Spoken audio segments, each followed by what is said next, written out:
ধরো তুমি তোমার বোনের সাথে সকালে ঘুরতে বেরিয়েছো, হঠাৎ সকালের সুন্দর পরিবেশে এমন একটা দৃশ্য দেখলে যেটা তোমাকে এতটা ইন্সপায়ার করলো যে ওটা নিয়ে একটা পোয়েম লিখে ফেললে। এটা তোমার আমার মতো অর্ডিনারি মানুষদের সাথে খুব একটা হয় না, রাইট? বাট আমাদের এই পোয়েমের পোয়েট উইলিয়াম ওয়ার্ডসওয়ার্থের কিন্তু এটা খুব ইউজুয়াল একটা ব্যাপার ছিল। ইনফ্যাক্ট শুধুমাত্র এই পোয়েমটা না, ধরো টিনটন অ্যাবে, দ্য সলিটারি রিপোর্ট, এই সমস্ত পোয়েমগুলো কিন্তু ওনার নেচার দ্বারা ইন্সপায়ার্ড বা ইনফ্লুয়েন্সড। ওয়ার্ডসওয়ার্থ ওনার বোন ডরথির সাথে ফ্রান্সের দিকে যাচ্ছিলেন সকাল সকাল। পথে লন্ডন শহরের ওয়েস্টমিনিস্টার ব্রিজ পড়ে। ব্যাস, ওই ব্রিজে দাঁড়িয়ে সকালের লন্ডন শহরটা ওনাকে এতটা মুগ্ধ করলো, ওনাকে এতটা ইন্সপায়ার করলো যে উনি একটা পোয়েম লিখে ফেলেন ওটা নিয়ে। ওই জন্য পোয়েমের নাম দেখো, কম্পোজড আপন ওয়েস্টমিনিস্টার ব্রিজ। ওনাদের ওই জার্নিটার ডেট ছিল কিন্তু 31 জুলাই 1802। এটা জানা যায় ডরথির লেখা জার্নাল থেকে বা ডায়েরি থেকে। আর পোয়েমে যে ডেটটা মেনশন আছে সেপ্টেম্বর 3, এই ডেটটায় মোস্ট প্রবাবলি পোয়েমটা লেখা হয়েছিল। পোয়েমটা কি কি থিম নিয়ে ডিল করছে? ধরো, the power of a moment, একটা মুহূর্তের ইম্পর্টেন্স, গুরুত্ব। The harmony between nature and the human civilisation, মানব সমাজের সাথে প্রকৃতির যে মেলবন্ধনটা। পোয়েমটা একটা সনেট, 14 লাইনের কবিতা। Petrarchan sonnet to be more specific. Petrarchan sonnet কেন? এটা পোয়েমের এন্ডের দিকে রাইম স্কিম মানে স্ট্রাকচার ডিসকাস করার সময় বলেছি। So now without any further ado we can get started. Earth has not anything to show more fair. পৃথিবীর এর থেকে সুন্দর দৃশ্য আর কিছু নেই, পৃথিবীর এর থেকে সুন্দর আর কিছু দেখানোর নেই। একদম ডিরেক্ট একটা কনফিডেন্স স্টার্ট করছেন আমাদের poet William Wordsworth. Dull would he be of soul who could pass by a sight so touching in its majesty. এত সুন্দর একটা দৃশ্য, সেটা তার স্বমহিমাতে না দেখে, পুরোপুরিভাবে এনজয় না করে যে ব্যক্তি চলে যাবে, সে খুব ডাল একটা পার্সন হবে, সে খুব বোরিং, সে খুব নিরস একটা ব্যক্তি হবে। পাস বাই মানে ভালো করে এনজয় না করে, ভালো করে না দেখে। টাচিং মানে সুন্দর, মনোমুগ্ধকর। ইন ইটস ম্যাজেস্টি মানে স্বমহিমায়। এখানে দেখো একটা লাইন নেক্সট লাইনে কন্টিনিউ হয়েছে। চ্যাপম্যান বলে এটাকে, এটা একটা ফিগার অফ স্পিচ। এরকম পোয়েটিক ডিভাইস প্রচুর আছে পুরো পোয়েমটাতে, যেগুলো আমি পোয়েমের এন্ডের দিকে ডিসকাস করেছি। This city now doth like a garment wear the beauty of the morning silent bare. এই শহরটা এখন পড়ে আছে, একটা পোশাকের মতো করে পড়ে আছে। শহর নাকি পড়ে আছে, তাহলে শহরকে এখানে পার্সনিফাই করা হয়েছে, শহরকে একটা মানুষের সাথে কম্পেয়ার করা হয়েছে। ডথ দেখো একটা ওল্ড ইংলিশ ওয়ার্ড, মডার্ন ইংলিশে ওটা একটা আস হয়েছে। গার্মেন্ট মানে পোশাক, অবভিয়াসলি তোমরা জানো। আর ওয়্যার মানে পরে থাকা। তাহলে শহরটা একটা পোশাকের মতো করে পড়ে আছে। কি পড়ে আছে? The beauty of the morning, সকালের সৌন্দর্যটাকে। আর সেটা কেমন? সাইলেন্ট বেয়ার, নিস্তব্ধ। বেয়ার মানে উন্মুক্ত, আনকাভার্ড, যেটা কোনোভাবে কিছু ঢাকা দেওয়া নেই।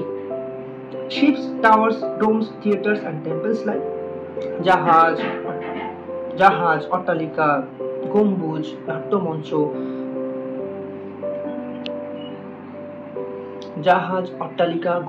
নাট্যমঞ্চ, মন্দির বা গির্জা, সবকিছু দেখা যাচ্ছে। Open unto the fields and to the sky. আর সেগুলো কোথায় আছে? একদম খোলা আকাশের নিচে, একদম খোলা মাঠের মধ্যে আছে, আর মুক্ত আকাশের নিচে। এটার মাধ্যমে দেখো কিন্তু যে বললাম, ন্যাচারাল ওয়ার্ল্ডের সাথে মানব সমাজের যে মেলবন্ধন, হিউম্যান সিভিলাইজেশনের যে মেলবন্ধন, ম্যান মেড অবজেক্টগুলোর কথা মেনশন করা হলো এখানে। শিপস, টাওয়ার্স, প্রত্যেকটা জিনিস দেখো মানুষের তৈরি জিনিস, কিন্তু সেগুলো কোথায় আছে? একদম স্বমহিমাতে আছে, এক প্রকৃতির বুকেই আছে। All bright and glittering in the smokeless air.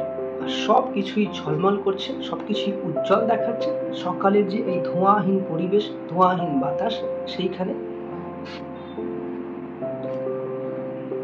Never did the sun more beautifully steep. এমনকি সূর্যটাও এত সুন্দর করে কখনো ওঠেনি। স্টিপ মানে হচ্ছে উপরে ওঠা, rise. Okay, in his first splendor valley, rock or hill. তার প্রথম যে দর্শনটা, স্প্লেন্ডার মানে অ্যাপিয়ারেন্স, তার প্রথম দর্শনটা সেটা কোথায় হয়? সূর্যকে ফার্স্ট টাইম কোথায় দেখা যায়? আইদার তুমি পাহাড় পর্বত থেকে দেখতে পারো, rock or hill, or valley বা উপত্যকা থেকে। Never saw I, never felt a calm so deep. কখনো আমি দেখিনি, কখনো অনুভবও করিনি। কোনটা? এত গভীর একটা শান্তি। পুরো পোয়েমটা জুড়ে দেখবে যে সুপারলেটিভে কিন্তু ভরা। ফার্স্ট বললেন যে পৃথিবী এত সুন্দর দৃশ্য আর কখনো দেখেননি, তারপর বললেন সব থেকে সুন্দর সানরাইজ এটা, তারপরে আবার বললেন সব থেকে শান্তিপূর্ণ একটা দৃশ্য, সব থেকে শান্তিপূর্ণ একটা অনুভূতি উনি এখন ফিল করছেন। একদম সুপারলেটিভ, প্রত্যেকটা দেখো সুপারলেটিভ, প্রত্যেকটা এক্সাম্পল দেখো সুপারলেটিভের ইউজ।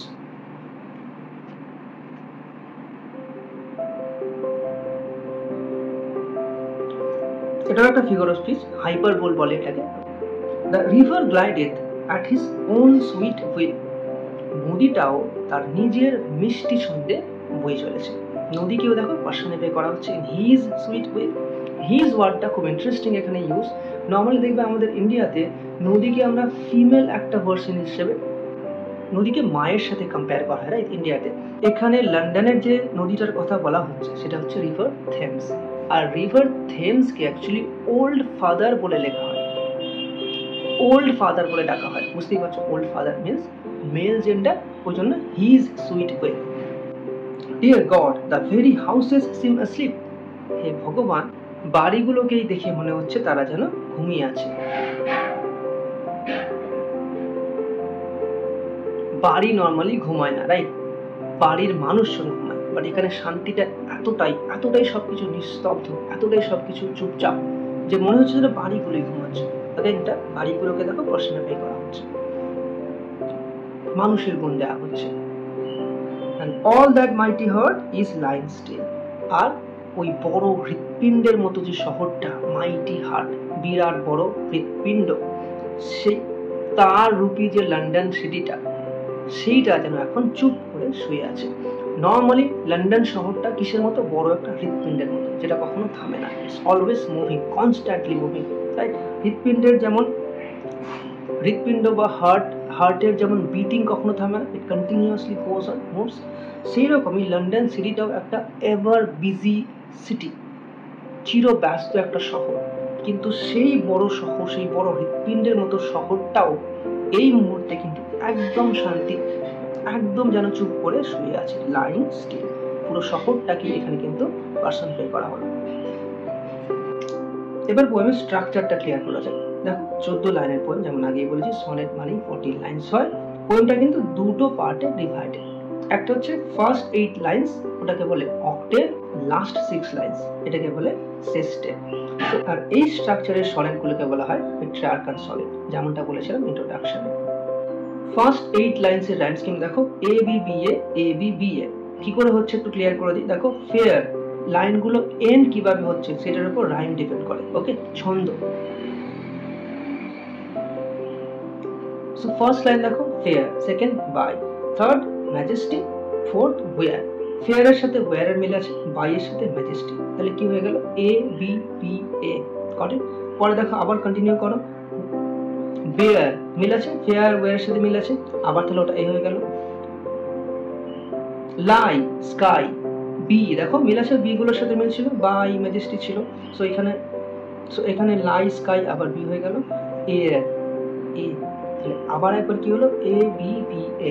আর লাস্ট 6 লাইনস একই ভাবে দেখো, C D C D C D, কারণ এইগুলো আগের গুলোর সাথে মিল হচ্ছে না এখানে লাস্ট ওয়ার্ড গুলো, তো এই জন্য C D C D C D. আর উপরে দেখলে তোমরা বুঝতে পারবে যে কেন C D C D C D হচ্ছে। Okay, now let's move on to figures of speech. First লাইনে দেখো পার্সনিফিকেশন আছে। এখন পুরো পোয়েমটা জুড়ে প্রচুর পার্সনিফিকেশন আছে। এখানে আর্থকে পার্সনিফাই করা হয়েছে, রিভারকে পার্সনিফাই করা হয়েছে, সানকে পার্সনিফাই করা হয়েছে, পুরো লন্ডন সিটিটাকে পার্সনিফাই করা হয়েছে। পার্সনিফাই করা মানে কি? মানুষের গুণ দেওয়া। এই যে নির্জীব বস্তুগুলোকে, ইনঅ্যানিমেট অবজেক্টগুলোকে মানুষের গুণ দেওয়াটাকে বলা হয় পার্সনিফিকেশন। প্রত্যেকটা এখানে এক্সাম্পলগুলোতে দেখতে পাবে যে মানুষের কিছু না কিছু গুণ দেওয়া হয়েছে।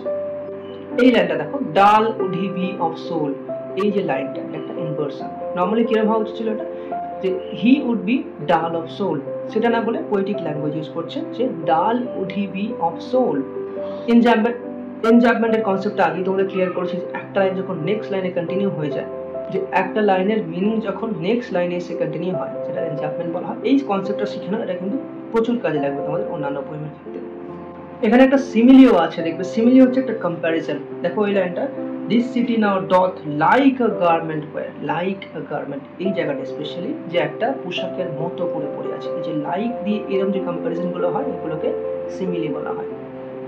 সো দ্যাট উইল বি ইট। কনসেপ্টগুলো ভালো করে বুঝে নাও, এগুলো কিন্তু পুরো তোমাদের ক্লাস 11টা ইভেন ক্লাস 12 গিয়েও এই কনসেপ্টগুলো কিন্তু কাজে লাগে। তো কনসেপ্টগুলো শিখতে পারলে যে কোনো তোমাদের লাইন দেওয়া হোক তোমরা কিন্তু বুঝতে পারবে যে ও এখানে একটা সিমিলি ইউজ করা হয়েছে, ও এখানে একটা পার্সনিফিকেশন ইউজ করা হয়েছে, ও এখানে এনজারমেন্ট ইউজ করা হয়েছে। কনসেপ্টগুলো ভালো করে শিখে রাখো। Okay, so that will be it for this video. Hopefully এটা তোমাদের হেল্প করবে। হেল্প করে থাকলে একটা লাইক দিয়ে সাপোর্ট করো, কমেন্টে জানিও। আর অবভিয়াসলি যদি কোনো ডাউটস বা কোয়েশ্চেন থাকে এখনো পোয়েমটা থেকে, সেটাও অফকোর্স কমেন্টে জানিও। That's it, see you in the next video.